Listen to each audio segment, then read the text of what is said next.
waxaan rabaa horta inaan u hambaliyeeyo ciidankeena foontii ku jira aagaga dagaal ku jira guulaha ay gaareen iyo sida ay ula dagaaleen qolada shabaabka ah ayna uga saareen aagagii ay ku jireen oo ilaa hadda ay dhufaysada ku jiraan oo weliba korkooda ku da'ayo aad iyo aad ayaan ugu hambaliyanayaa guulahay soo gaareen waxaan aaminsanahay inaan ka guulaysanayno shabaab khibraddeedu waa leedihiin wadaniyadeedu waa leedihiin waa soo aragteen dawlad istaagan oo xoog leh waa soo aragteen dawlad wanaagsan oo diyaar u ah inay hormood idin noqotana waa haystaan oo annaga koow ka ah inaan la gala dagaal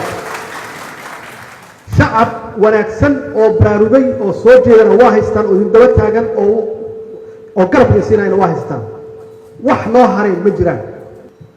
dagaalkii waa socdaa fadhi ma yaallo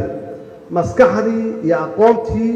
iyo khibraddii ummadda ay sugaysay iyo shacabka Soomaaliya sugayn waa idinka marar badanna waa idiin sheegay haddana waa idinkugu celinayaa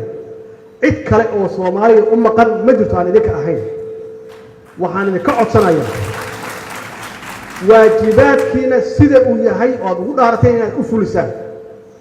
oo aad ka fogaataan wax alla wixii dalkan burburiyay aad ka fogaataan waxaan idiin sheegayaa anna inaan idin horkaco qof alla qofkii khaldanna waa aan iska qabanno ama qof alla qofkii ciil u qabo wixii khaldanaa oo shalay waddankeena burburiyey inaan iska qabanno biladihii iyo ammaantii iyo wixii aad mudnaydeenna aan idin siino dadkii dhintayna aan u samayno daljir aan u samayno oo aan xasuusno haddii kale waxaan noqonaynaa dee dal jiray oo aan dal lahayn yaan noqonaynaa dal jira oo aan dal lahayn yaan noqonaynaa anna waxaan hubaa 100% inaan nahay dad jira oo geesiyiina oo qab leh oo dadnimo leh oo waxay u kacaan iyo waxay u istaagaan fulinaya ballan ma noo tahay dalkan inaan xoreyno walaalayaal